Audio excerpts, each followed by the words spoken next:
So without further ado, please join me in welcoming Tim Burnham and Mark Cunningham.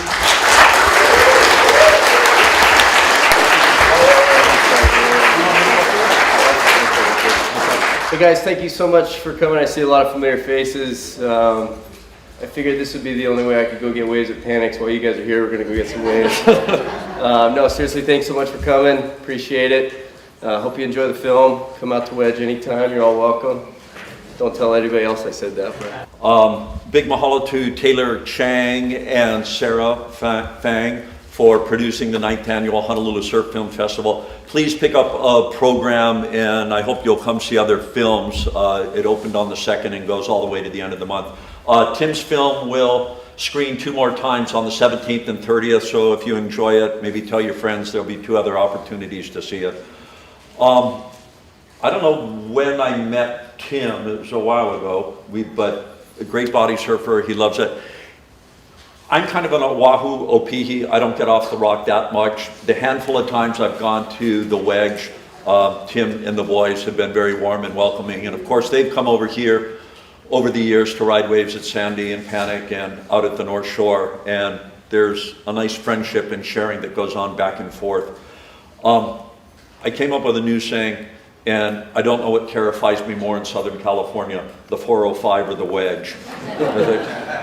You'll see what I'm talking about when you see some of the footage in this movie. It's a young man's game there. But I hope this film will maybe inspire you to tell your stories. Tim is not a filmmaker. Well, he is now, he's got one under his belt, but going into this, you know, he just passionate about his sport. And I got to believe Come Hell or High Water might have inspired you a little bit. Definitely to tell. There are many, many stories to tell in body surfing and surfing and the wonderful lifestyle we lead in Hawaii. And so I hope you guys will share your story, whether it's film or photography or writing or what have you.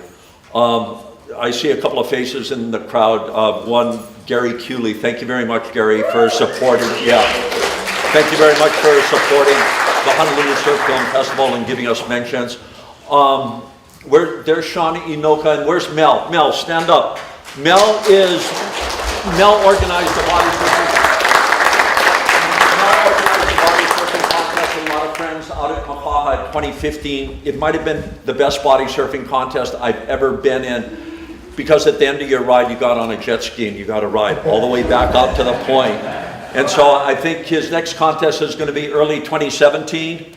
But Mel is also doing a fundraiser, send a bunch of guys to Hawaii. This August will be the 40th Annual World Body Surfing Championships. And a bunch of guys from Hawaii are going this year. And Mel is kind of, along with Shawnee Inoka, is sort of spearheading a little fundraising to get a bunch of Hawaiians to. I've been going there for a bunch of years. I'm kind of old dinosaur, but I'd like to get some younger guys there who are doing amazing things, trick-wise, belly spins and El Rolos, what have you. I see my friend Matt Luttrell from Trim Magazine. Matt, stand up. If you get a chance, the Trim is in the lobby, and it's a new view of the sport that we all love so much. I could go on and on. There are lots of friends. Let's watch the movie. I think we're going to do a Q&A afterwards. Yeah, yep. And then, of course, we're going to Wahoo's afterwards. I'll buy you a beer, we'll buy poo-poos, and we'll BS some more, and then we'll go to Panic and have more fun. Thanks, you guys. Thank you so much, Paul.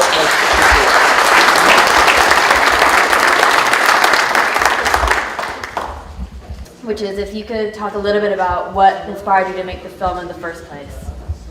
What inspired me to make the film in the first place? As you can see, the characters that we have in the film, there's just so many, and being down there all the time, I thought it would be a cool, unique story, something I've never really seen before in the surf world. So, what'd you guys think?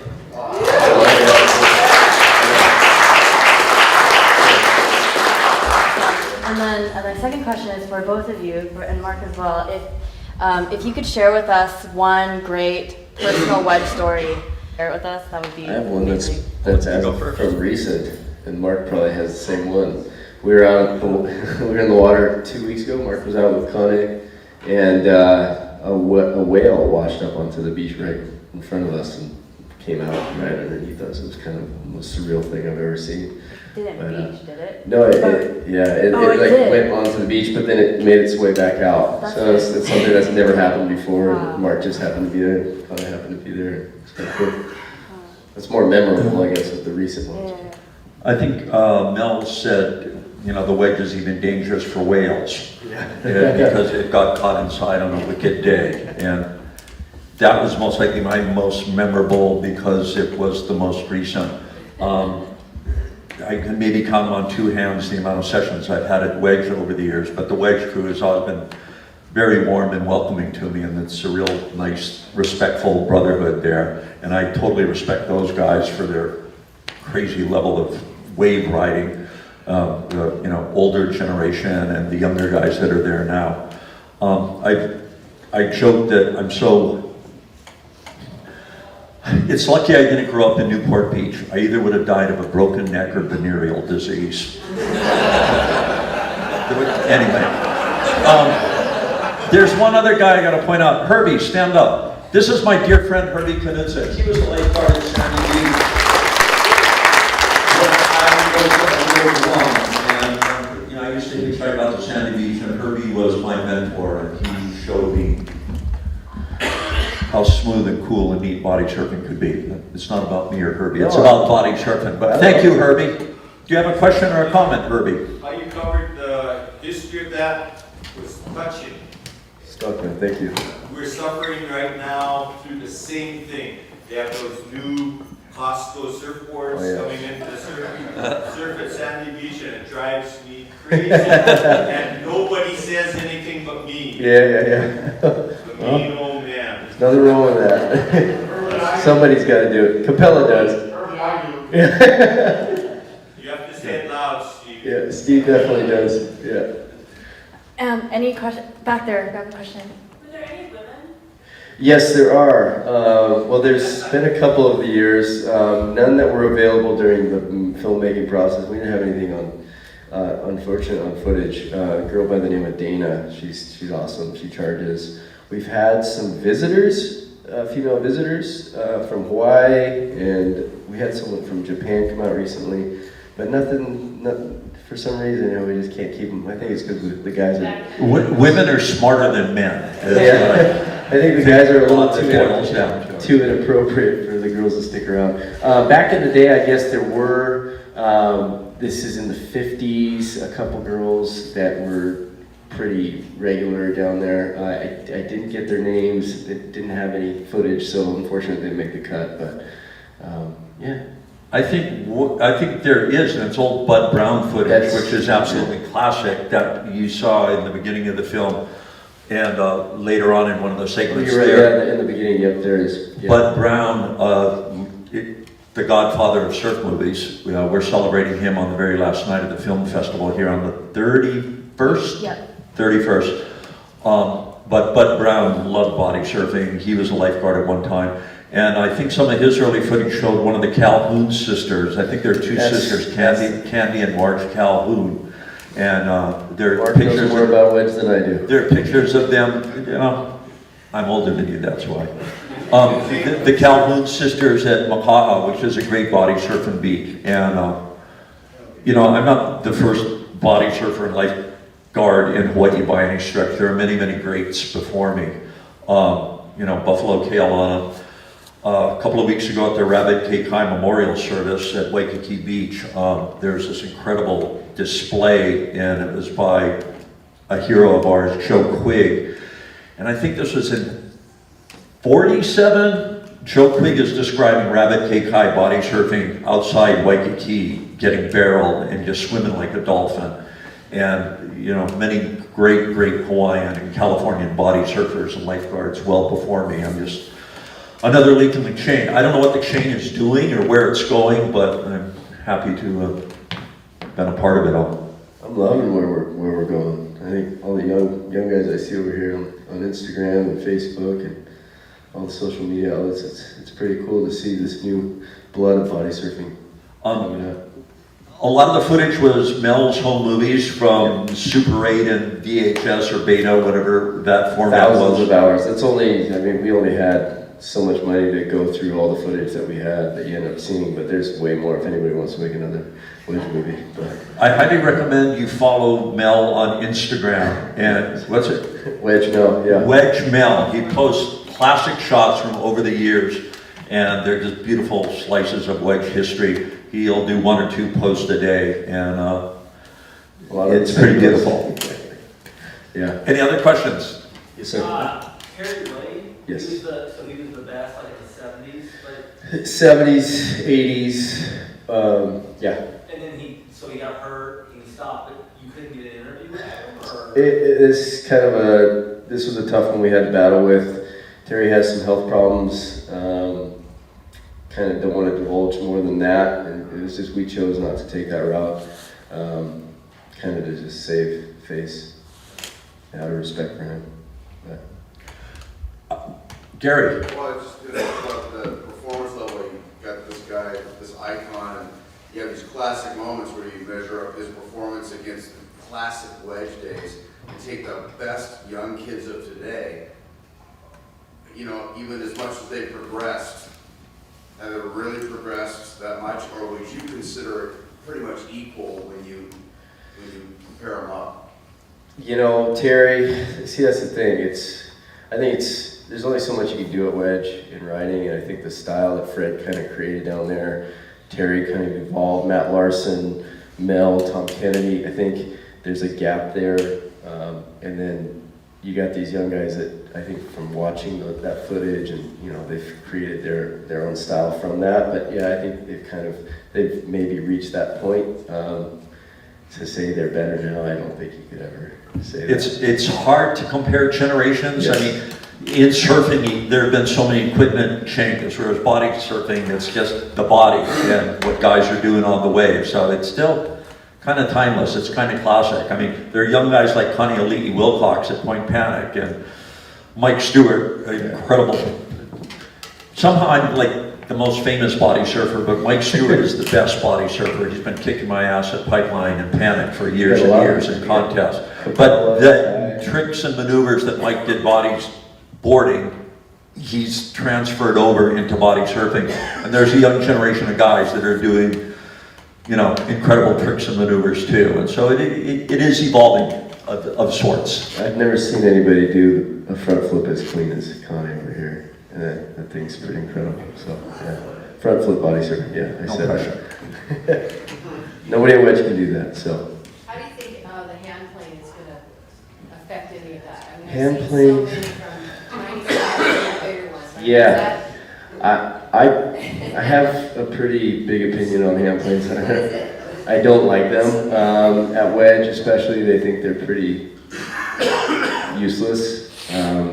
And I just don't think they're necessary. I think they have a place, like, you know, more mushy waves. Point Panic is a more technical wave, which is appropriate. Personally, I just don't like them. But everybody has their own. Onshore Makapu. Yeah, onshore Makapu, exactly. Stuff like that. But it's just, wedge is such a powerful wave, top to bottom. You don't need that extra lift. Mel has these little, Mel Toman, not this Mel here, but these little Speedo hand planes that he uses.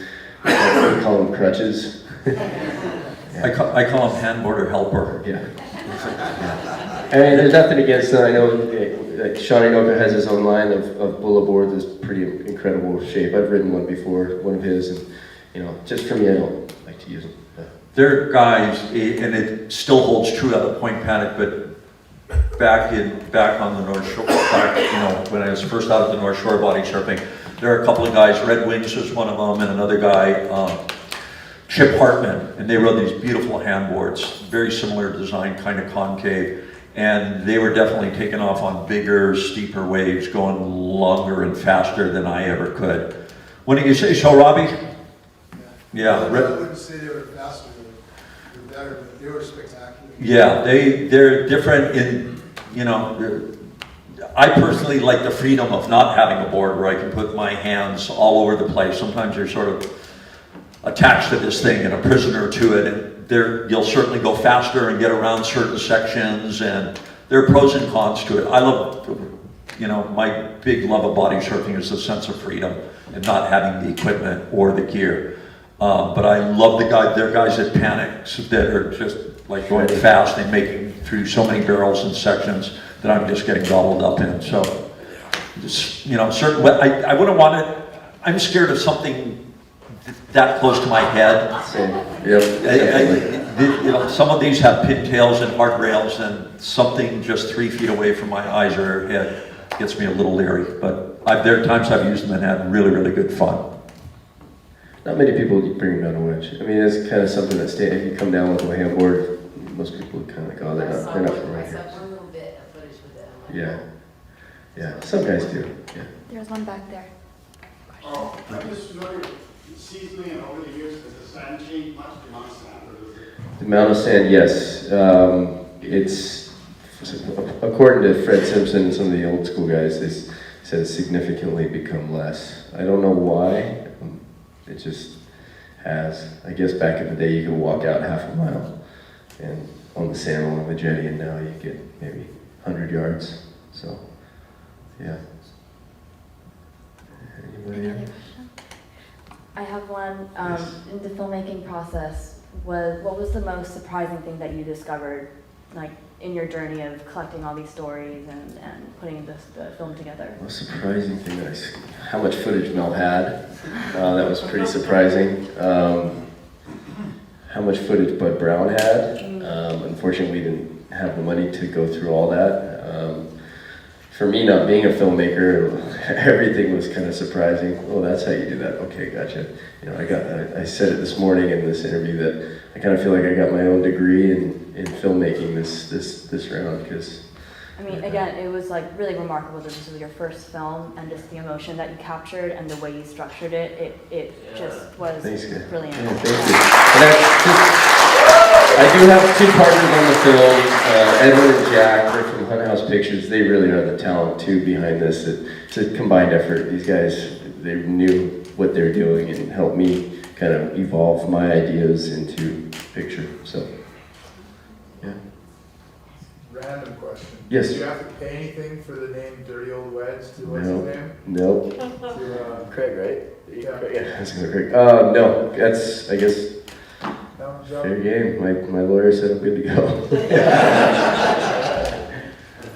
Dirty Old Wedge, just to clarify here, it was from Endless Summer. That's what Bruce Brown called the wedge. Dirty Old Wedge. Yes, sir. I noticed in the film everyone was wearing Viper fins. Why do you prefer those over any other thing? Funny you should ask that. No, Viper was created by Fred Simpson, who's old school wedge. Out of respect for Fred, that's just kind of what the crew wore. There's this new sense of a fin quiver now coming around. It's becoming popular. I just got my first pair of DeFin. You can cut that camera for a second. I love my DeFins, and they're the only fins I brought out on this trip. They're absolutely amazing, and to me, it doesn't really matter. I mean, I love all fins. It's like riding a surfboard. For bigger waves, you can ride certain, like, I use my UDTs and big stuff. Viper fins, I'm just used to them, so I use those, and now DeFin, super awesome, so. It's nice to have choices. Yes. Back in the day, for a lot of the guys in the room here, you either had duck feet or Churchills, and those were your 2 choices. So you've got a lot more options. I always tell people to wear the fin that is the most comfortable, that fits you the best. We all have different feet. Yep, exactly. Is Romo making a book? Romo is. Yes, he is. Ron Romanowski, the narrator, and I have been working on a little coffee table book to kind of tell the stories that you didn't hear, because he's got so much more information. I hope it's a big book. It's a real big book. I've been hounding Romo for years too. He just has captured such a slice of history of Southern California and Newport Beach and the wedge, not just the waves, but the people and the fashions and the shenanigans that went on there. Just an incredible slice of history that he has there. So I hope that book comes out real soon. He's a genius. The guy has just stacks and stacks of photos from over the years, dating back to the 60s. And he went to Vietnam War in the early or late 60s and took photos from that time. And really what motivated him to come back and be a part of the wedge and really make wedge his life was his experiences in Vietnam, and that's going to be part of the story as well. So, yeah. Any other questions? All right. Oh, we got more. What's your next film project?